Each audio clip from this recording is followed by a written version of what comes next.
ఆంధ్ర రాష్ట్ర ప్రజల ప్రాణాలతో కాంగ్రెస్ పార్టీ చెలగాటమాడుతోందని వైఎస్ఆర్సీపీ నాయకురాలు కొండా సురేఖ అన్నారు. తెలంగాణపై కాంగ్రెస్ వైఖరి వెంటనే స్పష్టం చేయాలని ఆమె డిమాండ్ చేశారు.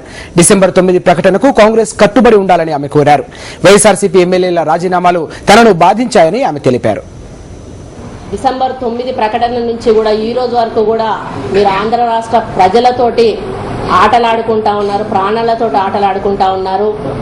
మళ్ళీ రెచ్చగొట్టి ఈ మధ్యకాలంలో మళ్ళీ తెలంగాణ ఇస్తున్నామనేటువంటి ఒక సంకేతాన్ని పంపించి మళ్ళీ ఈరోజు కాంగ్రెస్ పార్టీ వాళ్ళతోటి అక్కడ ఉద్యమ శాఖ రగిలిచ్చి తెలంగాణ ఆపేటువంటి ప్రయత్నం మళ్ళీ చేస్తూ ఉన్నారు. మళ్ళీ ఎంతమంది ప్రాణాలు బలిగొనాలని చెప్పి మీరు ఇటువంటి కార్యక్రమం చేస్తూ ఉన్నారని కూడా వాళ్ళను నేను క్వశ్చన్ చేస్తూ ఉన్నాను. మరి ఇదే సమయంలో టీఆర్ఎస్ వాళ్ళు కూడా ఏది మాట్లాడకపోవడం ఏదైతే ఉందో, మరి ఈరోజు ఇల్లు తగలబెడతా ఉంటే చుట్ట కాల్చుకున్నట్టుగా కేసీఆర్ గారు వెళ్ళి ఫామ్ హౌస్లో కూర్చోవడం ఏదైతే ఉందో అది బాధాకరం. మరి ఇటువంటి సమయంలో మరి ఈ సంఘటన జరగడం మమ్మల్ని నిజంగా కలిచివేసింది.